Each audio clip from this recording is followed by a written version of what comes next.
सांको परिच्छेद समतल सांको परिच्छेद को तीन भागों में बांटा गया है। परवलय, दिग्वल्त, अतिपरवलय। परवलय, दिग्वल्त, अतिपरवलय। परवलय, दिग्वल्त, अतिपरवलय। सांको परिच्छेद समतल में स्थित उस चलित बिंदु का बिंदु पथ है जो इस प्रकार गमन करता है कि उसकी स्थिर बिंदु और स्थिर रेखा से दूरियों का अनुपात सदैव अचर बना रहता है। स्थिर बिंदु को सांको परिच्छेद की नाभि, स्थिर रेखा को नियता, स्थिर अनुपात को उत्केंद्रता कहा जाता है और इसे ई से व्यक्त किया जाता है। जैसे कि मान लो P/PM अचर, उत्केंद्रता ई है।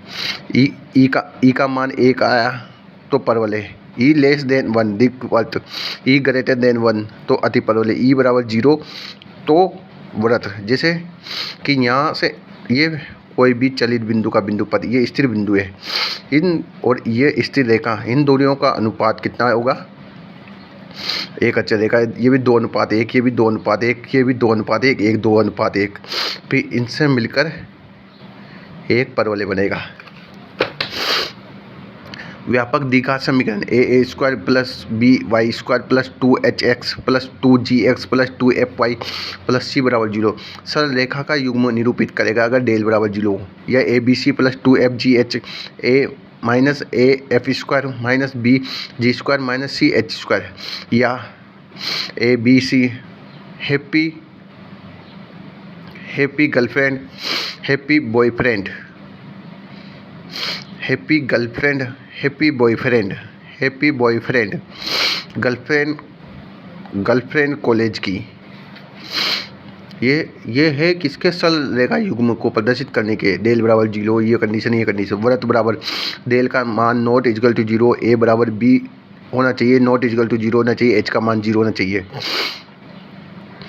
परवलय के लिए H del not equal to 0, h² बराबर AB, जैसे ई बराबर 1 होता है वैसे ही।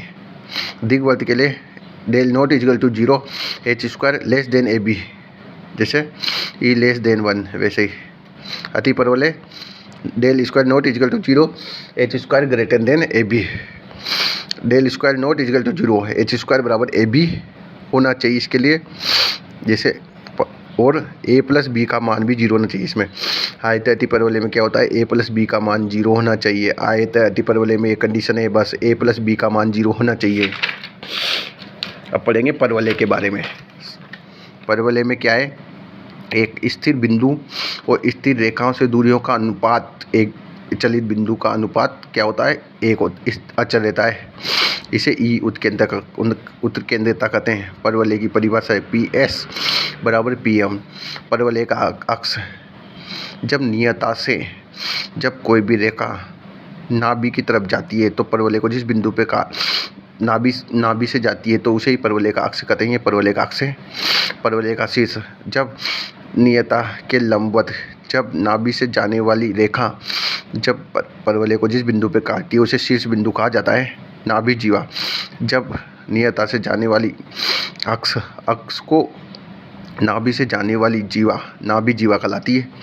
ये नाभि लंब जीवा, जैसे मान लो जो नाभि से जाने वाली तथा अक्ष के लंबवत रेखा नाभि लंब जीवा कहलाती है। डी कोटि मतलब जो अक्ष के लंबवत रेखा को ही डी कोटि कहते हैं।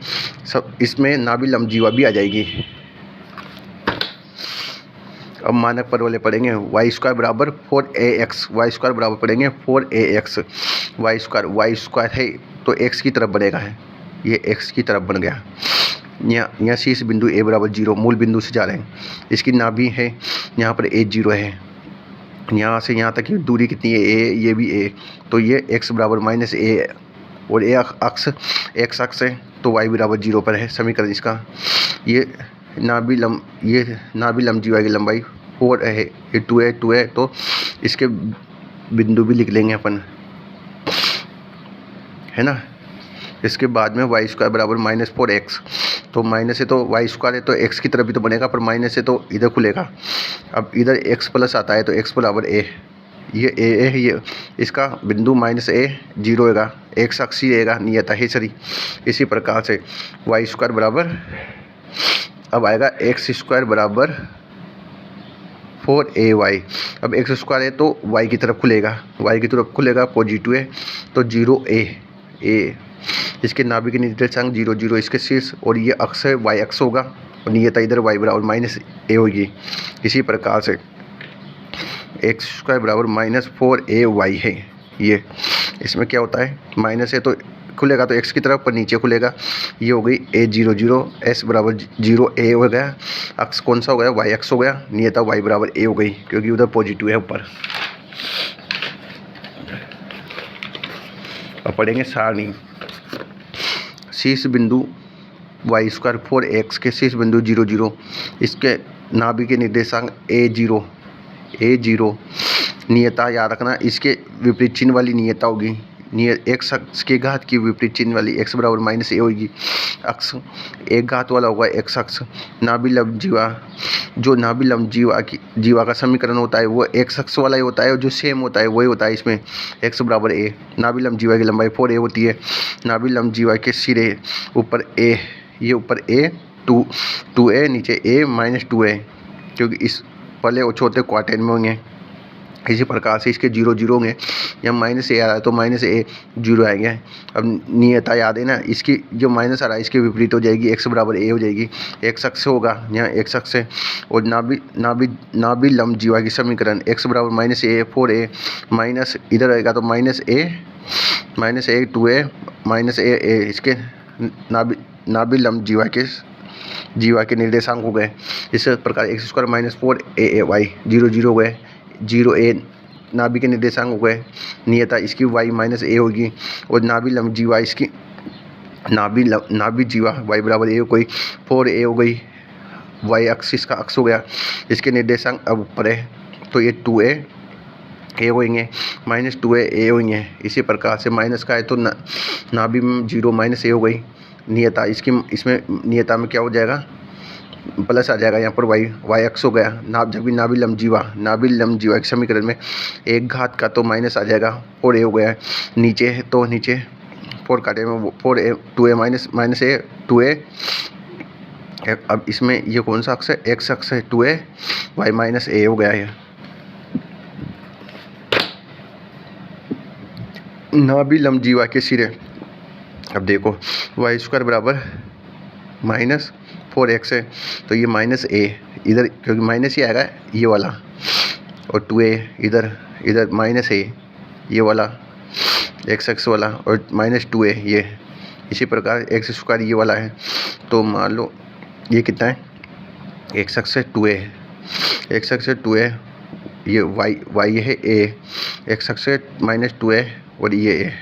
इसी प्रकार नीचे देखोगे x अक्ष है 2a और ये -a इधर y का, इधर -2a और ये -a।